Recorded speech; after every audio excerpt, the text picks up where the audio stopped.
2024ல மட்டும் 11% of health insurance claim reject ஆயிருக்கு. அமௌண்டா பார்த்தோம்னா 26,000 crore worth of claim reject பண்ணிருக்காங்க. அதுக்கு ரீசன் என்னன்னு கேட்டா policy terms and condition not met. இந்த ரீசன் சொல்லி மட்டுமே 36% ஆஃப் கிளைம் ரிஜெக்ட் பண்ணிருக்காங்க. Then insurer query not addressed, incomplete waiting period, non disclosure of pre existing diseases, then documentation இஷ்யூன்னு என்னென்னமோ சொல்லி லாஸ்ட் இயர் மட்டும் around 11% of total claim reject பண்ணிருக்காங்க. இந்த மாதிரி என்னென்னமோ சொல்லி ஸ்கேம் பண்ணுவாங்கன்னு எனக்கு ஆல்ரெடி தெரியும். அதனாலதான் நான் இன்சூரன்ஸ் எடுக்காம இருக்க விஜய்னு சொன்னீங்கன்னா அங்கேயும் ப்ராப்ளம் இருக்கு. நம்ம இந்தியாவில இருக்க 62% ஆஃப் பீப்புள் ஏதோ ஒரு மெடிக்கல் எமர்ஜென்சின்னு வந்தா பல வருஷமா கஷ்டப்பட்டு சேவ் பண்ண பாக்கெட் மணி தான் யூஸ் பண்ணிட்டு இருக்காங்க. 23% ஆஃப் பீப்புள் அதுக்கு மேல கடன் வாங்கி தான் ஹாஸ்பிட்டலுக்கே செலவு பண்றாங்க. மிடில் கிளாஸா இருக்க நமக்கு ஜஸ்ட் ஒன் மெடிக்கல் பில் வந்தாலே கதை முடிஞ்சுது. ஒன்னு பேங்க்ரப்ட் ஆயிடுவோம், இல்லைன்னா பல வருஷம் பினான்சியலி பேக்வர்டுக்கு போயிடுவோம். So health insurance is not optional, எல்லாருமே கண்டிப்பா எடுத்துருக்கணும். பட் எடுக்கிறதுக்கு முன்னாடி இந்த வீடியோல பார்க்க போற 7 பாயிண்ட்ஸ் செக் பண்ணிட்டு இன்சூரன்ஸ் எடுங்க. பாலிசியோட பிரீமியம், கோபே, சப்ளிமெட்னு பாலிசியை பத்தி அனலைஸ் பண்றதுக்கு முன்னாடி அந்த பாலிசி தர இன்சூரன்ஸ் கம்பெனியை பத்தி நம்ம அனலைஸ் பண்ணணும். இந்தியாவில் மட்டும் டோட்டலா 37 இன்சூரன்ஸ் கம்பெனி அவைலபிளா இருக்காங்க. இந்த 37 கம்பெனியும் அனலைஸ் பண்ணி யாரு பெஸ்டா இருக்காங்களோ அவங்க கிட்ட தான் இன்சூரன்ஸ் எடுக்கணும். அதுல number 1 claim settlement ratio. Claim settlement ரேஷியோவை ஷார்ட்டா சிஎஸ்ஆர்னு சொல்லுவாங்க. நம்ம ஒரு இன்சூரன்ஸ் எடுக்க போறோம்னா மெயினா ஃபர்ஸ்ட் பார்க்க வேண்டியது இந்த கிளைம் செட்டில்மெண்ட் ரேஷியோ தான். What is claim settlement ratio? ஒரு 100 பேர் எமர்ஜென்சி சிச்சுவேஷனுக்கு இன்சூரன்ஸ் கிளைம் பண்றாங்கன்னு வச்சுக்கலாம். அந்த 100 பேருக்குமே அந்த இன்சூரன்ஸ் கம்பெனி அமௌண்ட்டை செட்டில் பண்ணிருக்கணும். அந்த 100 பேர் செட்டில் பண்ணிட்டா 100% சிஎஸ்ஆர். இன்கேஸ் 90% ஆஃப் பீப்புளுக்கு மட்டும் தான் செட்டில் பண்ணிருக்காங்கன்னா அப்போ 90% சிஎஸ்ஆர். இந்த மாதிரி எவ்வளவு பர்சன்டேஜ் ஆஃப் கிளைம்க்கு செட்டில் பண்ணிருக்காங்க அப்படின்னு சொல்றதுதான் இந்த claim settlement ratio. Most of the insurance company 100% claim settlement ரேஷியோலாம் பண்ண மாட்டாங்க. இந்தியன் ஷேர் மார்க்கெட்டை செபி தான் ரெகுலேட் பண்ணிருக்காங்க. அதே மாதிரி எல்லா இன்சூரன்ஸ் கம்பெனியையும் ஐஆர்டிஐ தான் ரெகுலேட் பண்ணிருக்காங்க. ஐஆர்டிஐனா insurance regulatory and development authority of India. இவங்க வருஷம் இன்சூரன்ஸ் டேட்டாவை எல்லாத்தையுமே ஓப்பனா பப்ளிஷ் பண்ணுவாங்க. அந்த டேட்டாவே நம்ம அனலைஸ் பண்ணலாம். ஆல்ரெடி சொன்ன மாதிரி இந்தியாவில் அரௌண்ட் 37 இன்சூரன்ஸ் கம்பெனி அவைலபிளா இருக்கு. இந்த 37 இன்சூரரோட 2023 to 2024 கிளைம் செட்டில்மெண்ட் ரேஷியோவை நோட் பண்ணிக்கிட்டேன். இதுல என்னோட சஜஷன், இந்த ரேஷியோ லெஸ் than 85 இருந்தா அதை நம்ம அவாய்ட் பண்ணிடலாம். 85 to 90 இருந்தா ஓகே, பட் ஸ்டில் மற்ற பேராமீட்டரையும் நம்ம அனலைஸ் பண்ணணும். இன்கேஸ் 90 to 95 இருந்தா குட் டு ஹேவ். மோர் தென் 95 இருந்துச்சுன்னா தட் இஸ் பெஸ்ட். இந்த சஜஷன் பேசிஸ்ல எல்லா கிளைம் செட்டில்மெண்ட் ரேஷியோவையும் மார்க் பண்ணிக்கிட்டேன். இதுல அரௌண்ட் 7 கம்பெனிஸ் மோர் தென் 95% கிளைம் செட்டில்மெண்ட் ரேஷியோ வச்சிருக்காங்க. Around 12 companies 90 to 95% claim settlement ratio வச்சிருக்காங்க. இந்த எக்ஸல் ஷீட்கான லிங்கை டிஸ்கிரிப்ஷன்ல தந்திருக்கேன். ஜஸ்ட் டவுன்லோட் பண்ணிட்டு நீங்க வச்சிருக்க இன்சூரன்ஸ் எந்த கேட்டகரியில வருது அண்ட் நீங்க எடுக்க போற இன்சூரன்ஸ் எந்த கேட்டகரியில வருது அப்படின்றத செக் பண்ணிக்கோங்க. Number 2 incurred claim ratio. இன்சூரன்ஸ்னா பொதுவா பிரீமியம்னு பீப்புள் கிட்ட இருந்து மணியை கலெக்ட் பண்ணி யாருக்கு தேவைப்படுதோ அவங்களுக்கு மட்டும் பணியை தருவாங்க. இந்த மாதிரி கலெக்ட் பண்ண டோட்டல் பிரீமியம்ல எவ்வளவு மணியை செட்டில் பண்ணிருக்காங்க அப்படின்னு சொல்றதுதான் இந்த இன்கர்டு கிளைம் ரேஷியோ. இந்த 37 இன்சூரன்ஸ் கம்பெனி 2014ல இருந்து லாஸ்ட் இயர் 2024 வரைக்கும் எவ்வளவு பிரீமியம் கலெக்ட் பண்ணிருக்காங்க, அந்த கலெக்ட் பண்ண பிரீமியம்ல எவ்வளவு செட்டில் பண்ணிருக்காங்க, அதுக்கான இன்கர்டு கிளைம் ரேஷியோவை ஐஆர்டிஐ வெப்சைட்லயே தந்திருக்காங்க. இது நம்ம மெயினா பார்க்க வேண்டியது இந்த இன்கர்டு கிளைம் ரேஷியோ தான். Especially 2023 to 2024 incurred claim ratio தான். மோரோவர் நானே last 11 year average and 3 year average incurred claim ரேஷியோவை ஃபைண்ட் பண்ணி வச்சிருக்கேன். ஒரு இன்சூரன்ஸ் கம்பெனியோட incurred claim ratio more than 100% இருந்துச்சுன்னா அதை நம்ம கம்ப்ளீட்டா அவாய்ட் பண்ணணும். Because that is loss making company. நிறைய ஆர்டிகல் வெப்சைட்லாம் படிச்சதுக்கு அப்புறமா நான் இந்த கன்க்ளூஷனுக்கு வந்திருக்கேன். ஒரு incurred claim ratio less than 60% இருந்துச்சுன்னா அந்த கம்பெனியை நம்ம அவாய்ட் பண்ணிடலாம். 60 to 80 or 95 to 100 இருந்துச்சுன்னா okay, but still other parameter நம்ம செக் பண்ணி கன்க்ளூஷனுக்கு வரலாம். ஐடியல் பர்சன்டேஜ்னு பாத்தீங்கன்னா 80 to 95% தான். சோ இந்த சஜஷன் பேசிஸ்ல 2023 to 2024 11 years average and 3 years ஆவரேஜை மார்க் பண்ணிக்கிட்டேன். இதுல 3மே கிரீன்ல இருந்துச்சுன்னா குட் டு ஹேவ். அட்லீஸ்ட் 2 கிரீன்ல இருந்தாலும் ஓகே. 3மே ரெட்ல இருந்துச்சுன்னா அந்த இன்சூரன்ஸ் கம்பெனியை நம்ம அவாய்ட் பண்றது நல்லது. இந்த 3 parameter claim settlement ratio, incurred claim ratio and volume of complaints, இந்த 3 மெயின் பேராமீட்டர் வச்சு ஒரு பெஸ்ட் இன்சூரன்ஸ் கம்பெனியை சூஸ் பண்ணணும். அதுக்கப்புறம் தான் அந்த இன்சூரன்ஸ் கம்பெனியோட பாலிசி அனலைஸ் பண்ணணும். லைக் கோபே, பிரீமியம் எவ்வளோ, disease wise split, waiting period, restoration benefit, room rent limit சொல்லிட்டு நிறைய பேராமீட்டர் செக் பண்ணிட்டு தான் நம்ம அந்த இன்சூரன்ஸை செலக்ட் பண்ணணும். அந்த எல்லா டீடைல்ஸையும் ஒரு செக்லிஸ்டா டிட்டோ பிளாட்ஃபார்ம்ல பார்க்க முடியும். ஒரு பாலிசியில எதுலாம் மஸ்ட் ஹேவ் ஃபீச்சர் அண்ட் எதுலாம் குட் டு ஹேவ் ஃபீச்சர் சொல்லிட்டு டீடைலா ஸ்டெப் பை ஸ்டெப்பா எக்ஸ்பிளைன் பண்ணிருக்காங்க. நம்ம இதை ரெஃபர் பண்ணிக்கலாம். This video is sponsored by Ditto. இந்த Ditto IRDA certified insurance advisor company.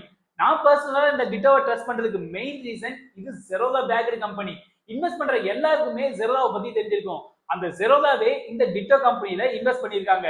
Moreover இதுக்கு கூகுள் ரேட்டிங் 4.9ல இருக்கு. டிட்டோ டேஷ்போர்ட்ல புக் ஏ ஃப்ரீ கார்டு நம்ம கிளிக் பண்ணிட்டு ஹெல்த் இன்சூரன்ஸை சூஸ் பண்ணிட்டு நம்ம ஃப்ரீயா இருக்க டைமை ஷெட்யூல் பண்ணிட்டு புக் பண்ணிட்டோம்னா அவங்களே ஆட்டோமேட்டிக்கா கால் பண்ணுவாங்க.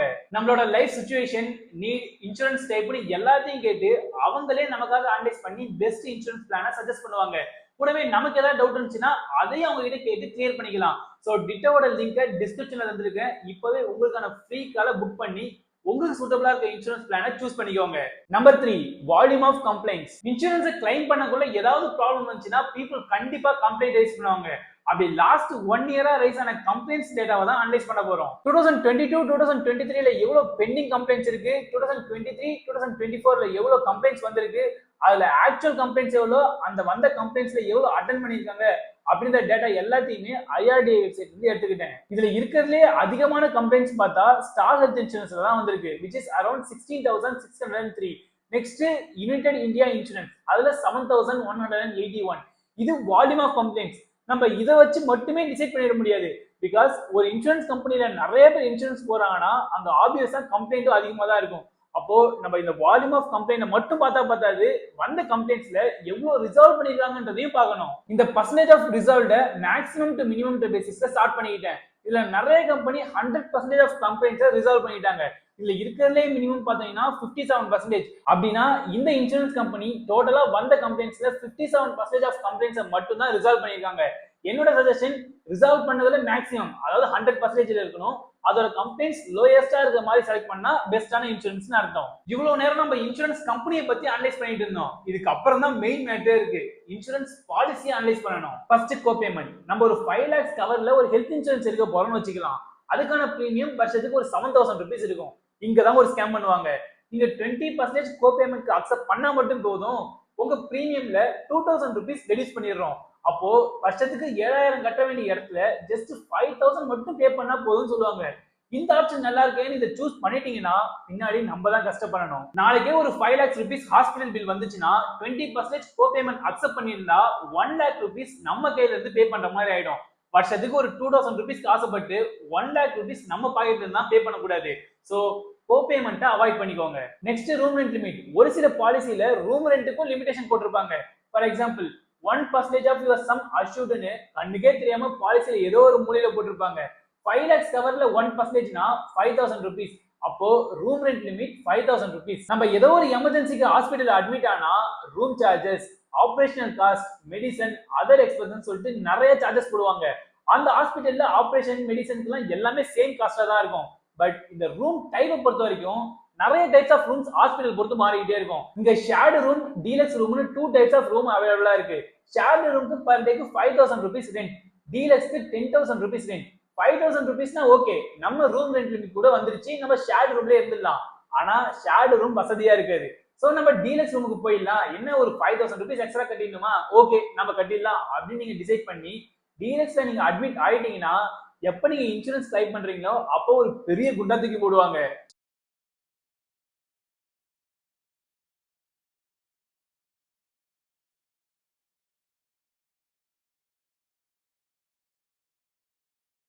நீங்க 5,000 rupees லிமிட்டை தாண்டிட்டீங்க, which is 50%.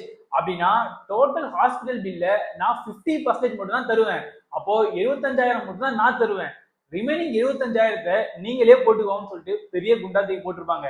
நம்ம என்ன நினைப்போம், இந்த ரூம் ரெண்ட்ல ஜஸ்ட் 5,000 rupees தான் எக்ஸ்ட்ரா பே பண்ணணும்னு நினைப்போம். ஆனா இது அப்படி ஒர்க் ஆகாது. ரூம் ரெண்ட் லிமிட்ல இருந்து எவ்வளவு அதிக பர்சன்டேஜ் யூஸ் பண்றோமோ அத்தனை பர்சன்டேஜ் நம்மள பே பண்ற சொல்லுவாங்க. இதுதான் இருக்கிறதுலே பெரிய scamming health insurance. So room rent லிமிட்லாம் இல்லாம இருக்கிற இன்சூரன்ஸா பார்த்து செலக்ட் பண்ணுங்க. Next disease wise split. நம்ம ஒரு 10 lakhsக்கு ஹெல்த் இன்சூரன்ஸ் கவர் எடுத்து வச்சிருப்போம். ஆனா பாலிசி உள்ள போய் டீடைலா படிச்சோம்னா ஒரு டிசீஸ்க்கும் ஸ்பிளிட் பண்ணி கவரேஜ் போட்டு வச்சிருப்பாங்க.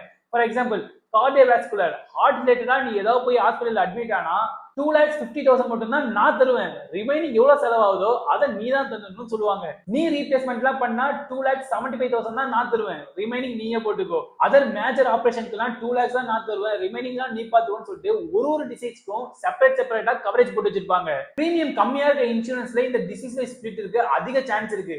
நாளைக்கு நமக்கு என்ன ஆகும், எந்த ப்ராப்ளத்துக்காக ஹாஸ்பிட்டல் அட்மிட் ஆகும்னு சொல்லிட்டு நமக்கே தெரியாது. கம்மியான பிரீமியம் கிடைக்குதுன்னு சொல்லிட்டு இந்த டிசீஸ் வைஸ் ஸ்பிளிட் இருக்க மாதிரி இன்சூரன்ஸ் எல்லாம் எடுத்துட்டோம்னா நாளைக்கு நம்மளும் ஒரு அமௌண்ட்டை போடுற மாதிரி வந்துடும். ஸோ டிசீஸ் வைஸ் ஸ்பிளிட் இருக்க இன்சூரன்ஸ்லாம் அவாய்ட் பண்ணிக்கோங்க. லாஸ்டா வெயிட்டிங் பீரியட். நெக்ஸ்ட் மந்த் எனக்கு ஒரு ஆபரேஷன் இருக்கு, இப்போ நான் ஹெல்த் இன்சூரன்ஸ் போட்டேன்னா நெக்ஸ்ட் மந்த் நடக்க போற ஆபரேஷனுக்கு நான் அந்த இன்சூரன்ஸ் வச்சு கவர் பண்ணிக்கலாம்னு சொல்லிட்டு நிறைய பேர் இன்சூரன்ஸ் எடுப்பாங்க. இப்படி எல்லாருமே பண்ணிட்டா அந்த இன்சூரன்ஸ் கம்பெனி தான் லாஸ். இதை ப்ரிவென்ட் பண்றதுக்கு தான் இந்த வெயிட்டிங் பீரியடை கொண்டு வந்தாங்க. நம்ம ஹெல்த் இன்சூரன்ஸ் எடுத்ததும் நெக்ஸ்ட் 30 டேஸ்க்கு டிஃபால்ட் வெயிட்டிங் பீரியட், அதாவது எந்த கிளைமும் பண்ண முடியாது. 30 டேஸ்க்கு அப்புறமா ஒரு சில கிளைம் பண்ணிக்க முடியும். But still 1 to 3 years pre existing டிசீஸ்க்கு வெயிட்டிங் பீரியட் தான். ப்ரீ எக்ஸிஸ்டிங் டிசீஸ்னா டயபெட்டிக்ஸ், பிபி, தைராய்டு, ஆஸ்துமா, இதெல்லாம் ப்ரீ எக்ஸிஸ்டிங் டிசீஸ்ல வரும். இதுக்கெல்லாம் இன்சூரன்ஸ் போட்ட நெக்ஸ்ட் 1 to 3 இயர்ஸ்க்கு கிளைம் பண்ண முடியாது. 3 இயர்ஸ்க்கு அப்புறம் தான் இந்த மாதிரி டிசீஸ்க்கு ஏதாவது நீங்க அட்மிட் ஆனா அப்ப கிளைம் பண்ண முடியும். நெக்ஸ்ட் ஒரு சில ஸ்பெசிபிக் டிசீஸ் அண்ட் சர்ஜரிக்கு 1 to 3 இயர்ஸ் வெயிட்டிங் பீரியட் வச்சிருக்காங்க. தென் மெட்டர்னிட்டி பெனிஃபிட்லாம் 2 to 4 இயர்ஸ்க்கு அப்புறமா தான் நம்ம யூட்டிலைஸ் பண்ண முடியும். எல்லா ஹெல்த் இன்சூரன்ஸ்லயுமே இந்த வெயிட்டிங் பீரியட் இருக்கும். பட் எதுக்கு லோயஸ்ட் வெயிட்டிங் பீரியட் வச்சிருக்காங்களோ அந்த இன்சூரன்ஸ் தான் நம்ம சூஸ் பண்ணணும். ஸோ நம்ம ஒரு ஹெல்த் இன்சூரன்ஸ் எடுக்க போறோம்னா இந்த மேஜர் 7 பேராமீட்டர் அனலைஸ் பண்ணிட்டு தான் நம்ம ஹெல்த் இன்சூரன்ஸை சூஸ் பண்ணணும். இது மேஜரா பார்க்க வேண்டிய 7 பேராமீட்டர். பட் இதை தாண்டி நிறைய பேராமீட்டரை செக் பண்ணணும். இது எல்லாத்தையுமே ஸ்டெப் பை ஸ்டெப்பா அப்கமிங் வீடியோஸ்ல பார்க்கலாம். மோரோவர் ஒரு பாலிசி எடுத்து வச்சுக்கிட்டு அதை டீடைலா அனலைஸ் பண்ணலாம்.